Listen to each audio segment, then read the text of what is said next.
السلام علیکم اسٹوڈنٹس، امید کرتا ہوں کہ آپ سب خیریت سے ہوں گے۔ آج کی ویڈیو میں ہم بات کریں گے پاکستان کے کلچر کے متعلق۔ یوں تو عمومی طور پہ کلچر کی بات کی جائے تو کلچر کے اندر اس علاقے کی مختلف زبانیں،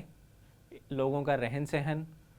ان کا رکھ رکھاؤ، ان کے روزمرہ کے معمولات، ان کا لباس اور باقی تمام روزمرہ کی چیزیں شامل ہوتی ہیں۔ جیسے کہ میں نے آپ سے کچھ دیر پہلے کہا تھا کہ کلچر کے اندر مختلف قسم لوگوں کا لباس، بول چال اور اس کے علاوہ دوسرے روزمرہ کے معمولات کا عمل دخل کافی ہوتا ہے، تو اس بنا پر ہم یہ بات کہہ سکتے ہیں کہ کسی بھی ملک یا علاقے کی ثقافت لوگوں کو یکجا کرنے میں اہم کردار ادا کرتی ہے۔ جی ہاں، کلچر بھی لوگوں کو ڈفرینشیٹ یا یونائٹ کرنے کا بہت بڑا فیکٹر ہے۔ اگر کسی ملک میں جیسے کہ پاکستان کی ثقافت میں چاروں صوبہ میں کچھ چیزیں تو مختلف ہیں، لیکن بہت سی چیزیں ایسی ہیں جو کہ کافی حد تک کامن ہیں۔ جیسے کہ لینگویجز کی اگر بات کی جائے تو پاکستان کی علاقائی زبانوں میں فرق تو موجود ہے، لیکن ان فرق کے مابین بھی کچھ یا بیشتر الفاظ ایک دوسرے سے کافی مماثلت رکھتے ہیں۔ ٹھیک اسی طریقے سے پہناوے کی اگر بات کی جائے تو ڈیزائنز یا رنگ کا تو فرق ہے، لیکن پاکستان کی ثقافت میں شلوار قمیض کو ایک اہم خصوصیت اور ایک اہم اہمیت حاصل ہے۔ اسی طریقے سے اگر کھانے کی بات کی جائے تو پاکستان کے مختلف علاقوں میں کھانے کی مختلف اقسام موجود ہیں، لیکن اس میں روٹی، سالن اور چاول کا استعمال ہمیں ایک دوسرے کے قریب رکھتا ہے۔ یوں تو پوری دنیا میں مختلف اور ڈیفرنٹ کلچرز موجود ہیں، تاہم یہ بات بھی دیکھنے میں مشاہدے میں آئی ہے کہ بہت سی جگہوں پر جب کوئی ایک کمیونٹی یا کسی ایک گروہ کا غلبہ ہوتا ہے تو جو کلچر قدرے کمزور ہوتا ہے وہ مضبوط کلچر کے اندر ضم ہو جاتا ہے۔ یہی وجہ ہے کہ جب مسلمز ایویڈیشن زیادہ ہوئیں، یعنی جو مسلم فتوحات ہیں وہ پوری دنیا میں ہونا شروع ہوئیں، تو مسلمانوں کا مضبوط کلچر دنیا کے کمزور کلچرز کو اپنے اندر ضم کرتا چلا گیا۔ میں اس سے یہ بالکل کہنا نہیں چاہ رہا کہ مسلمانوں کا کلچر مکمل طور پہ اب تک ویسا ہی ہے جیسا کہ شروع میں تھا، تاہم جو علاقائی کلچر ہیں مسلمانوں کے کلچرز کے ساتھ ملتے گئے، جس کے اندر پھر مزید جدت آتی گئی، جیسے کہ کیلیگوگرافی، اس کے علاوہ خطاطی جسے ہم اردو میں خطاطی بولتے ہیں، خطاطی بیسیکلی بغداد، اس کے علاوہ جو ممبر و محراب پہ جو فن پاروں کے ڈیزائنز ہیں وہ بغداد کی جو کلچر ہے وہ اس کے ساتھ مکس ہوا، تو اس مناسبت سے کلچر اب کے اندر کافی تبدیلیاں لے کر آتا ہے۔ جو کمزور کلچر ہے وہ مضبوط کلچر کے اندر پھر ضم ہو جاتا ہے۔ زبان، جیسے کہ میں نے ویڈیو کے شروع میں بات کی تھی کہ کسی بھی کلچر یا ثقافت میں زبان ایک اہم رول ادا کرتی ہے، اسی طریقے سے پاکستان کے کلچر میں بھی زبان کا بہت زیادہ عمل دخل ہے۔ یوں تو پاکستان میں کل 30 سے زیادہ زبانیں بولی جاتی ہیں، جس میں سے اگر میں خاص علاقائی یا صوبائی زبانوں کی بات کروں تو اس میں سندھی، پشتو، بلوچی اور براوی زبان قابل ذکر ہے۔ لیکن ان سب زبانوں میں ایک زبان ایسی بھی ہوتی ہے، جی ہاں، ان سب زبانوں میں ایک زبان ایسی بھی ہوتی ہے جو کہ اس پوری قوم کو آپس میں یکجا رکھنے کا کام ادا کرتی ہے۔ جیسے کہ پاکستان میں اردو پاکستان کی قومی زبان وہ زبان ہے جو کہ ان تمام زبانوں کے درمیان میں لنکیج یا ایز این برج کام کرتی ہے، اور اردو زبان پاکستان کے تقریباً تمام علاقوں میں بولی یا سمجھی جاتی ہے۔ زبانوں میں سب سے پہلے ہم بات کریں گے اپنی قومی زبان کی، جی ہاں، اردو کی۔ ویسے تو قائد اعظم نے پاکستان بننے کے کچھ عرصے کے بعد ہی اس بات کا اعادہ اور اعلان کر دیا تھا کہ اس ملک کی قومی زبان اردو ہی ہوگی۔ اردو کی تاریخی پس منظر کی بات کروں، اس خطے میں جب آرینز نے اپنا اثر و رسوخ قائم کرنا شروع کیا اور فتوحات کا سلسلہ شروع کیا، تو اس خطے میں آرینز نے سنسکرت کی بنیاد ڈالی۔ آرینز کی اپنی زبان سنسکرت تھی، جو کہ آج بھی اپنا سابقہ بر صغیر اور موجودہ ہندوستان میں بہت زیادہ بولی اور سمجھی جاتی ہے۔ سنسکرت کی بنیاد انہوں نے اس علاقے میں ڈالی۔ آرینز نے اس ملک کے جو پرانے انہیبیٹنٹس یعنی بر صغیر کے جو پرانے رہنے والے تھے ان کو اس ملک کے شمال کی جانب دھکیلا، جبکہ وہ جنوب کی جانب اپنی بستیاں قائم کرتے رہے۔ اب سنسکرت چونکہ اس خطے میں نہیں تھی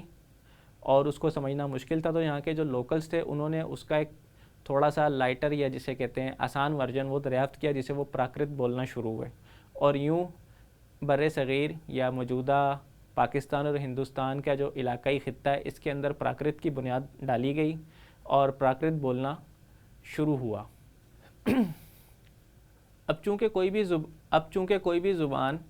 مختلف ادوار یا دوروں میں اپنے آپ میں جدت لاتی جاتی ہے اور اس میں مزید نئے الفاظ کا اضافہ ہوتا جاتا ہے، اسی طریقے سے پراکرت جو ہے وہ اپنے ڈفرینٹ جدت کے سٹیجز سے گزری، جس میں سے اس کا جو ایک فارم تھا وہ تھا برج بھاشا، جو کہ بیسیکلی گنگا اور جمنا کے آس پاس کے علاقوں میں بولی جاتی تھی۔ مغل حکومت کے دور میں یورپین کنٹریز سے تجارت اور سفارتی تعلقات کی بنا پر جب وفود یہاں آتے اور جاتے رہتے تھے تو برج بھاشا کے اندر یہاں پہ پرتگال اور دوسری یورپین زبانوں کے کچھ لفظ بھی داخل ہونے لگے۔ چونکہ مغل حکومت کے دوران زیادہ تر فوجی اس خطے کے اپنے لوکلز نہیں تھے، بلکہ زیادہ تر جو ہے وہ ترکی یا ترکی کے آس پاس کے علاقوں کے لوگ تھے، تو آہستہ آہستہ جب یہاں پر فوجی چھاؤنیاں قائم ہونے لگیں تو ایک لفظ اردو جو کہ منگول میں لشکر یا کیمپ کے لیے استعمال ہوتا تھا وہ یہاں پہ بولا جانے لگا، اور اسی طریقے سے ایک نئی زبان وجود میں آئی جسے بعد میں چل کر اردو سے اردو کا نام دیا گیا، جسے ہم آج اپنی قومی زبان کے طور پر جانتے ہیں۔ جی ہاں، اردو بیسیکلی ایک لشکری زبان ہے جو کہ مغل حکومت کے دور میں مختلف علاقوں سے آئے فوجیوں کے کیمپس کے دوران وجود میں آئی۔ یوں تو اردو برج بھاشا اور پراکرت سے ایوالو ہوئی ہے، تاہم اس کی جو پذیرائی ہے وہ مغل حکومت کے دوران بننے والی فوجی چھاؤنیاں اور ملک کے شمالی علاقوں میں رہنے والے لوگوں کی طرف سے اسے پسند کرنے کی بنا پر اسے بہت جلد پذیرائی ملی۔ یوں تو اردو زبان میں فارسی، عربی اور ترکی ان زبانوں کے کئی الفاظ شامل ہیں، اور اردو کے بیشتر الفاظوں کا مجموعہ انہی 3 زبانوں کے اوپر ہے، تاہم چونکہ اس میں کچھ حصہ سنسکرت جو کہ بعد میں پراکرت ہوا اس کا بھی شامل ہے، تو یہاں کے لوگوں نے اس نئی زبان کو بڑے کھلے دل کے ساتھ قبول کیا، اور یہی وجہ ہے کہ مغل دور حکومت میں جو علماء، اسکالرز اور دوسرے ہائی آفیشلز تھے انہوں نے اردو زبان کو لوگوں کے بیچ اپنی بات پہنچانے کے لیے استعمال کیا، اور یوں اردو اس خطے میں پھلنے پھولنے لگی۔ پاکستان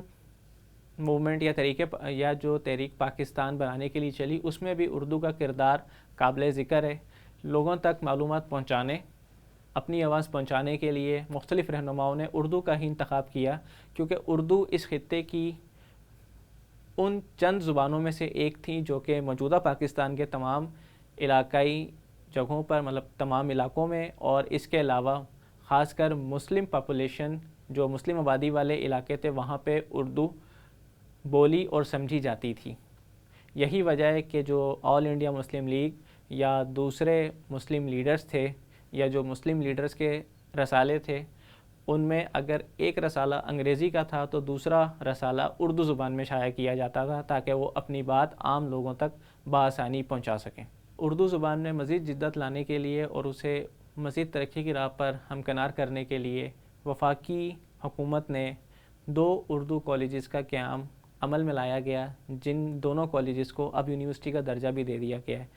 جن کا نام وفاقی اردو یونیورسٹی یا وفاقی اردو کالج تھا سابقہ۔ ڈیئر اسٹوڈنٹس، آج کی ویڈیو میں ہم نے اردو کے متعلق بات کی ہے، اب اگلی ویڈیو میں ہم پاکستان کی دوسری علاقائی زبانوں کے متعلق بات کریں گے۔ تب تک اپنا آس پاس والوں کا بہت خیال رکھیے گا۔ شکریہ۔